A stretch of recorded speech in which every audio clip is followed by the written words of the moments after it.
Hey, welcome back to the Seven Figure Real Estate Show today.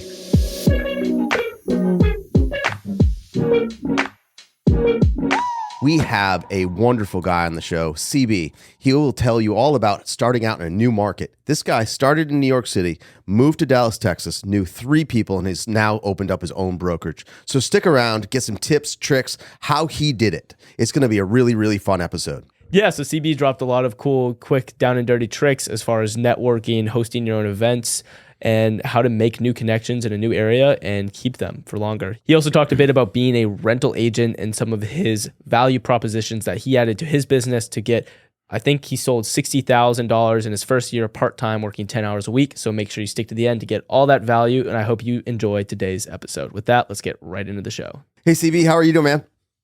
Doing well, thanks. How are you guys? Good to meet you guys. Nice meeting you as well. Thanks so much for joining us at the Seven Figure Podcast.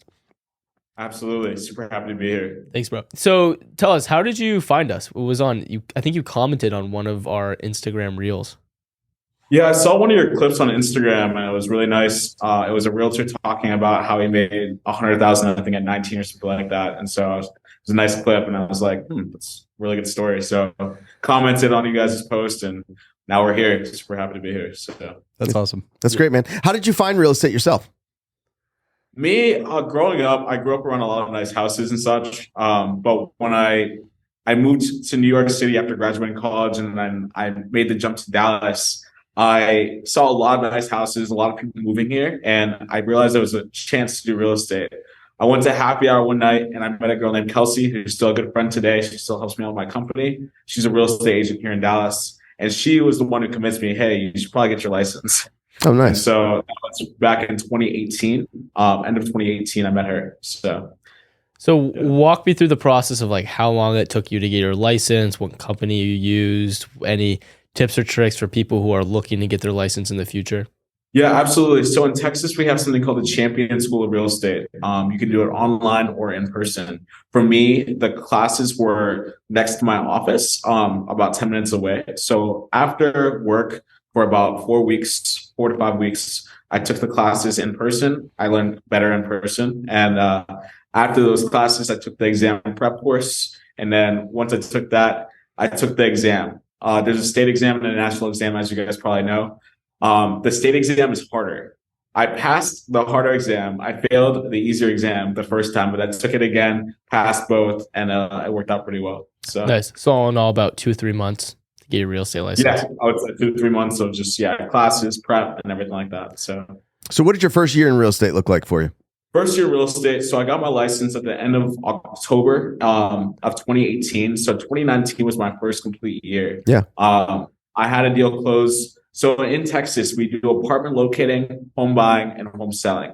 In Texas, unlike other states, you can make money off apartments. So say you move to Texas and you're looking for an apartment, we send you a personalized list. The apartment pays us to find or to match the tenant with the apartment, which is a really simple model that we have here in Texas. So my first year in real estate, I focused strictly on apartment locating. I think I ended up making around 58 to 60,000 on just apartment locating alone. Apartments typically pay between 50 to 200% of first month's rent. They pay your broker and your broker pays you. Okay. Wait, 50 to 200? 50 to 200% of first month's rent, depending on supply and demand.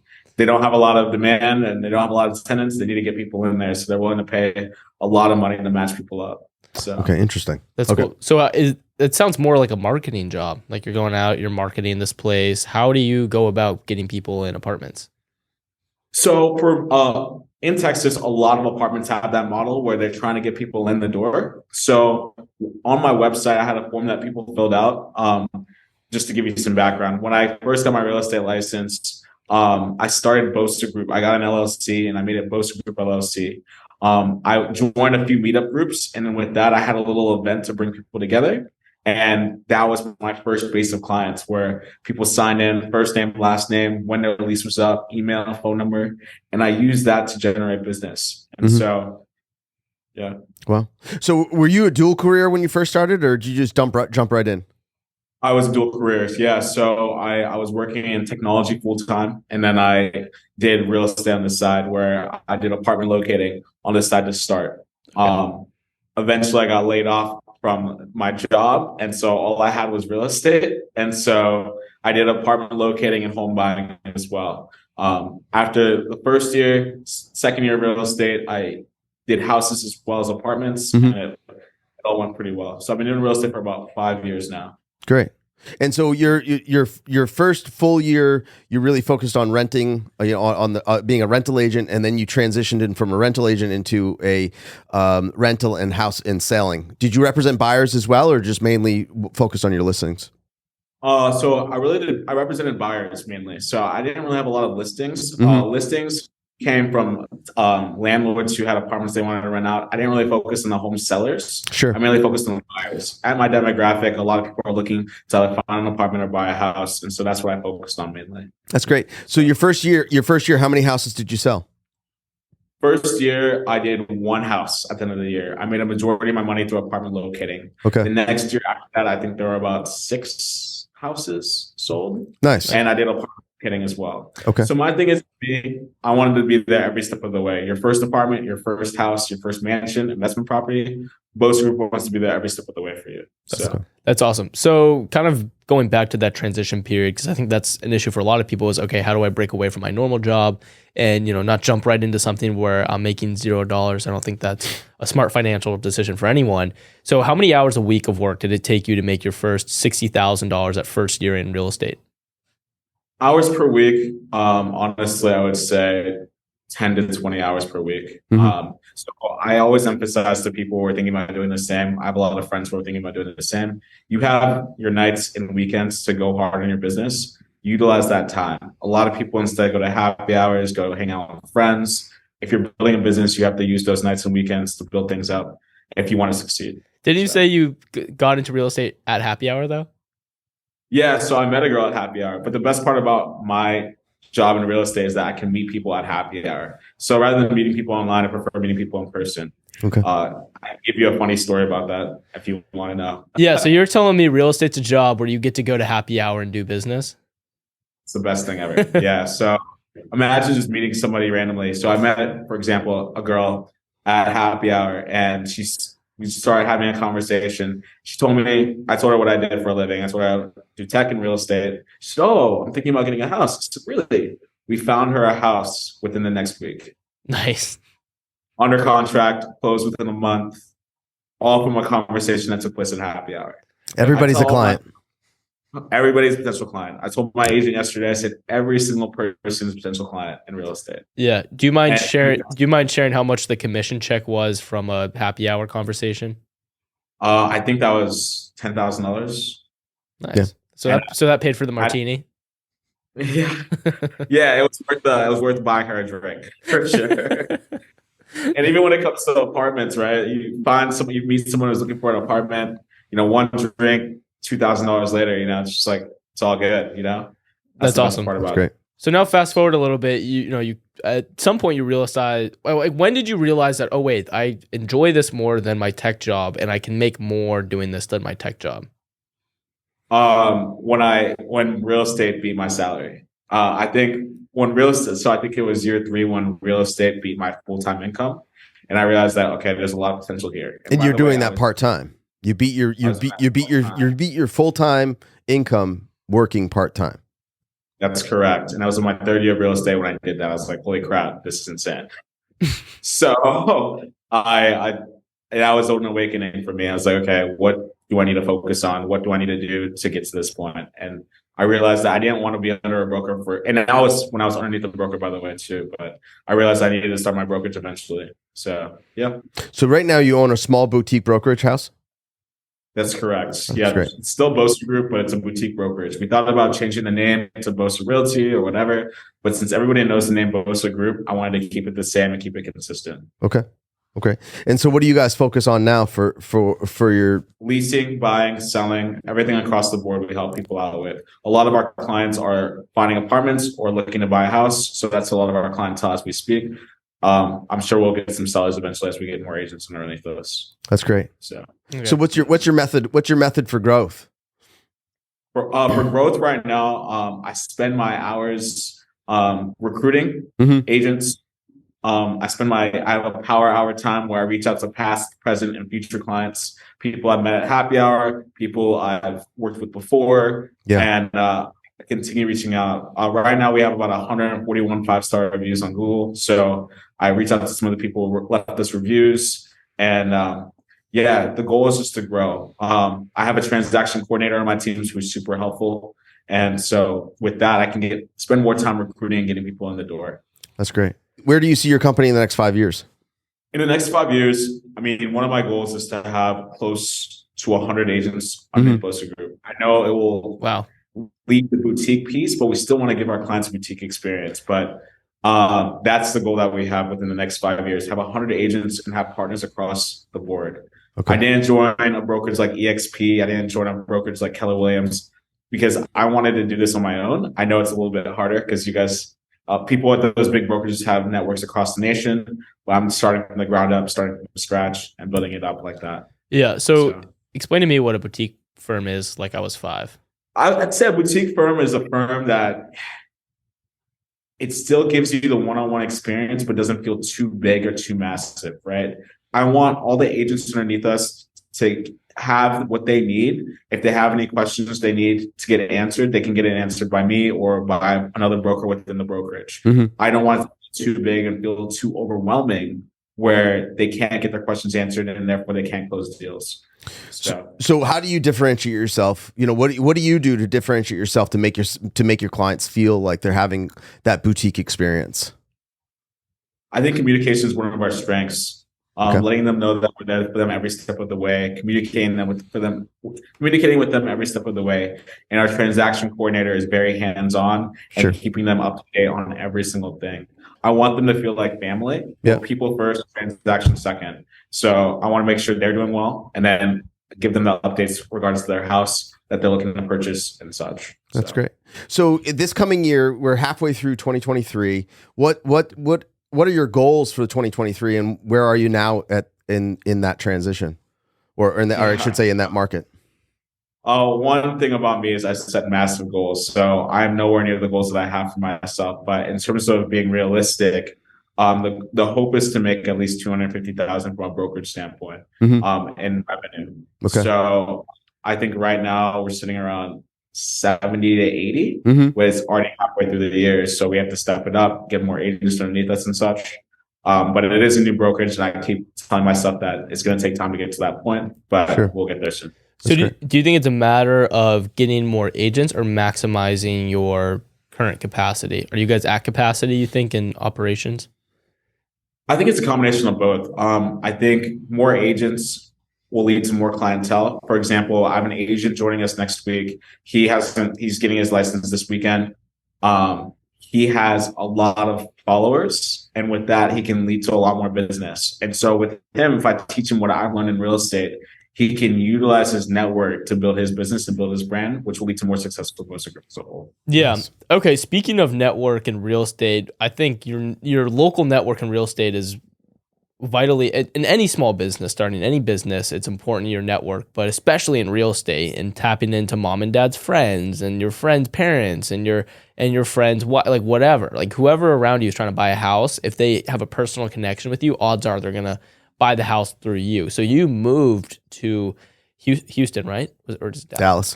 So you moved to Dallas from New York with zero network, really. And then you jumped into one of the most network intensive businesses out there. So how did you manage about growing that and then, not letting that deter you? Yeah, so coming to Dallas, I came here where I knew 3 people, 2 of which were friends from Ohio who moved to Dallas, and 1 who went to Ohio State with me as well. 3 people. And then with that, I was forced, right? I'm a people person, number 1. And I'm an extrovert, so I need to be around people. So I was meeting people every day. I gave myself a goal to meet 10 people a day, from happy hours, lunch, to restaurants and such. And with that, I grew the network step by step. I also joined various meetup groups as well. I utilized Meetup to host a little launch party where I paid for drinks for people to come and join us and get to know one another, and then also promote my business as well. That's great. So yeah, I'm not saying it was easy, but I forced myself to go out and meet as many people as possible. Yeah. Hey, thanks for tuning into this show. If you want to buy, sell, or invest in real estate here in the state of Maine, give us a call, 207-553-2400 or team@danburygarin.com. So the bigger picture of this podcast is to grow a national network of real estate agents using the systems that Nick here has developed over the last 30 years and sold over $100 million in real estate with. Now, the first step in that is getting you guys licensed. So we have partnered with the CE Shop, which is the largest licensing firm in the US. I think they can give license out in over 30 states and reciprocity to follow. So if you're interested in becoming a real estate agent and learning our systems and connecting with Nick and I to help you guys sell your first property, buy your first investment property, please call us at 207-553-2400. I wish we had like a melody to go along with that. Future to come with that. Let's get right back into the episode. Hey guys, I hope you're enjoying today's episode. Now, if you got any value out of it, I want you to think of someone that could also benefit from the value of something that you learned from today's show and share this episode with them. Also, liking, commenting, any interactions really help us. It's the only way we're able to grow this episode, get on more guests, hopefully one day maybe interview you and hear your awesome real estate story. With that said, let's get right back into the show. Okay, can you give me like 3 strategies for someone who might be introverted, scared of networking, that they could use tomorrow to make a vast network and then transition their real estate business like you've done? 100%. So number one, there's various social media tools out there. I use, as well as meeting people in person, I use LinkedIn too. I went to Ohio State University. So what did I do? I connected with people who went to Ohio State University who lived in Dallas, Texas, right? Nice. Ohio State has 60,000 students. I use that as a way to introduce myself to various people. Hey, I'm a fellow Buckeye in Dallas, Texas. Just want to get to know you. That's strategy number one I've used. Number 2, restaurants, happy hours, various happy hours across Dallas. There's not really a lot of tourist stuff to do in Dallas. People come here to eat and drink, and that's about it, right? So with that, I went to different restaurants in my neighborhood, and I met with people there. So that's strategy number 2, going about meeting people. Number 3, don't be afraid to post what you do. So I told my agent yesterday, in order to win in real estate, content and connections, connect and post. If you connect with people, but you don't post, they don't know what you do. If you post, but you don't connect with people, nobody knows what you do. So if you connect with people and post content, you can win in real estate. Those are my 3 strategies. Mm-hmm. How essential is social media to being successful in real estate? It's absolutely essential. If you want to grow in real estate, you have to utilize social media. There's no way around it. You can't. For me personally, going to meet people over and over again won't do it if I want to succeed. It's a combination of posting so people know what you do for a living and they can see that and they'll want to use you. Yeah. But one caveat I'm going to add to that, a lot of realtors here go straight for the sale. You have to get to know people first. Build the relationship first and then talk about your business. Yeah. I made that mistake as well when I first started in real estate. Yeah. What do you say, Nick? What do you say? You say, commission breath. Yeah, commission breath. Commission breath. That's people. Yeah. People can smell that. A lot of realtors have that here. They just focus on the end deal, but they don't focus on getting to know the person they're working with. And so that's another differentiator between me and everybody else is that I want to get to know you first and then go into the transaction piece. Well, it's really important to get to know your client, right? Because you've got to understand what they're looking for, what their lifestyle is, because, you may not want to put them, in a certain area of Dallas. You may want to put them over here because it's, better for their lifestyle, or, it's closer to the things that they do, or the biking trails, or, oh, hey, maybe we should look at Fort Worth and not Dallas. And, so that kind of, understanding of what your client wants and how they live is really important, especially, in Maine, our territory is a lot different. You leave a half an hour out of Portland and you're in the middle of the woods. So, you just got to be like, well, do you really want to not see anybody? Or do you want to see people? Do you want to, if you forget milk when you get home, do you want a 20-minute drive to the grocery store? Or do you not care about that? So, and while that seems like common sense, I feel like I see a lot of realtors just going straight for hey, you're looking for a house. Here's some ideas. Right. Get to know the person first. Learn more about them as a whole, where they're from, what their background is and stuff like that. And then go into the house details there. And then that's how you win over clients, in my opinion. So CB, why don't you tell us about your biggest win in real estate? So the biggest one for me was when I hosted an event last June, right? Where I had 200 plus people of my clientele come to a venue and network with one another, listen to music, eat and drink on me. And seeing that, and I'll send you the picture so you can post this on your podcast if you like. There's a picture of me up front and all my clients in the back, like pretty much cheering and getting excited. For me, I think that was my biggest win. Seeing all those people of various backgrounds all together in one place, and all who have used my platform before. That's great. I think that was my biggest. So I want to peel back that onion a little bit, because I host events as well. You know, you've come to that event, and that event is, you know, a money generator, a revenue generator for my company, but it's also, I give back to the community. So if you one of the tactics that I use in my real estate business is hosting events. You know, you don't just host events to get everybody together. The hope, at least for me, the hope is that I make new connections and am able to generate new business. Are you doing that same thing when you host your events? Are you going around and hopefully generating business out of that event? Yeah, absolutely. So when I host an event, people sign in to little slips of paper, all their information, put it down, and then we do a raffle at the end as well. But at least I have the information. But while we have that event, I go about getting to know people. People bring their friends, people bring their family. I had clients flying from Florida. Like, it was unreal. But long story short, I try to get to know everybody who comes to the events and get to know everybody there. Great. So yes. For event organizing, what do you think is a reasonable amount of money to spend? Because I'm not going to say waste, like to invest into the event for the clients. It varies, right? If it's a small event or a large event, from that one, I was a large event, but I was super fortunate. The venue that I hosted the event at was owned by a friend of mine who I met in Dallas, Texas. He owns a few bar concepts where I went to pretty often. And with that networking that I did with him, he let me use the event space for free. So without paying for the event space, I think it was around $2,000 just for food, for drinks and everything like that. But I would say if it's hosting a big event like that, expect to pay around $4,000 to $5,000. But that's one house sold. Done. You get one house out of that, it pays for the whole event. So out of that $2,000 that you spent on that event, can you equate how much? Can you convert that into a commission? You know, I sold 4 houses out of that. I sold 3 houses. Or I've put 15 people in apartments. Does that make sense? Out of that event, since that event took place, I would say about 2 to 3 houses came from that event. That's great. The clientele right then and there. Yes, 2 to 3. Because my friend Troy referred another friend to me. He bought a nice house. Apartment wise, I couldn't give you an exact number, but I think I closed around 80 or so apartments last year. 80? 80, yeah.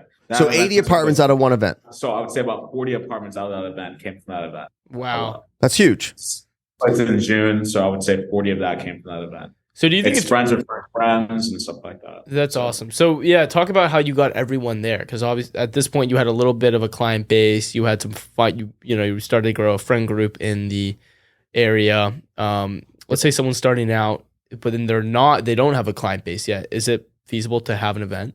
If they don't have a client base yet, then utilize Meetup, right? So Meetup has various groups of people. For example, when I first moved here and I had my first event for my business, when I first launched, there was a meetup of young professionals. I asked the host, hey, can I host an event? Can I give out free drinks to everybody who comes in?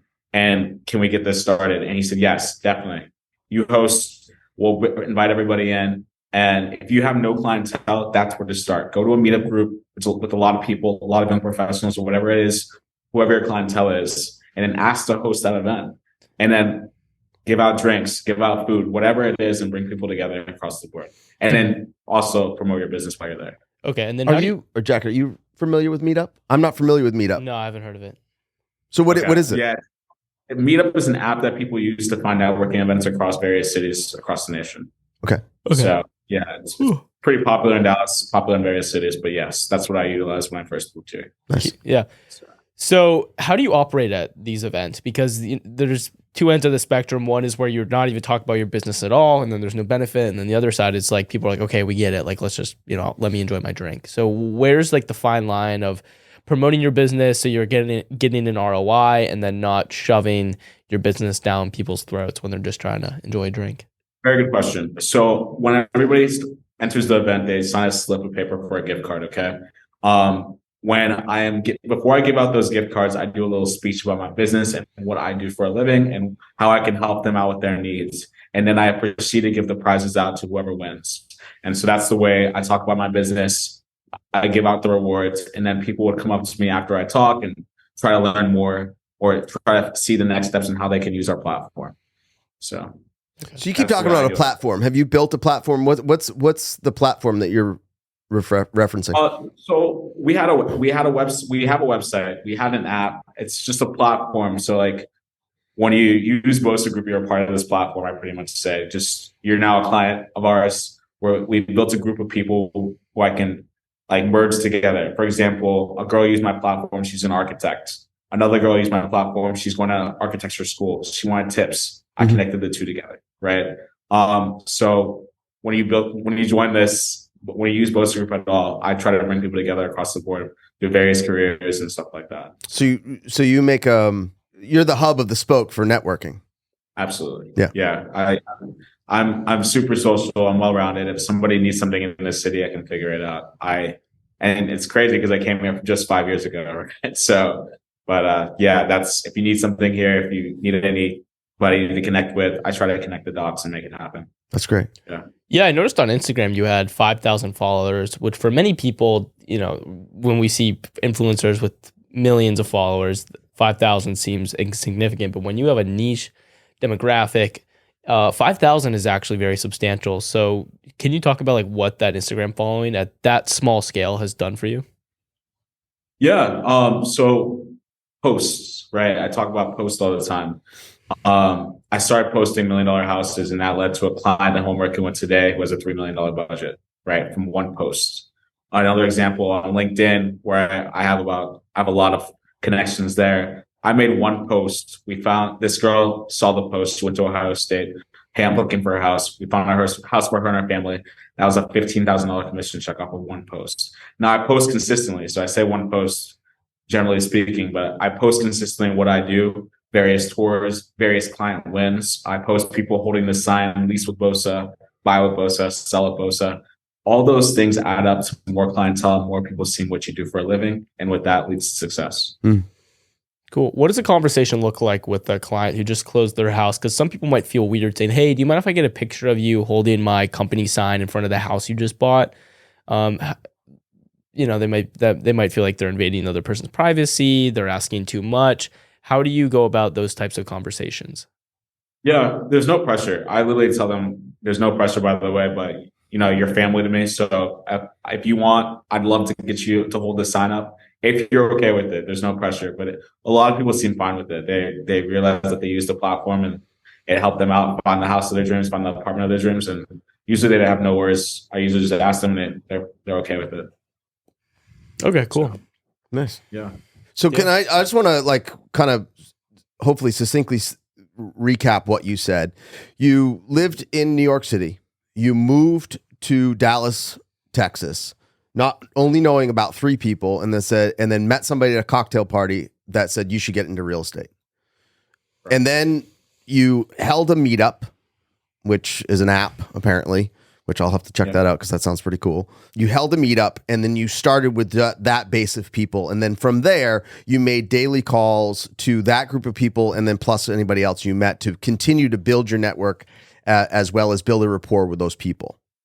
That's correct. All right. Yeah. And then you just kind of that kind of compounded over time as you've met everybody, you've kind of you've folded them into your platform, as you're saying. I call it a system. So actually that's a good question I want to ask you is like, do you run a database?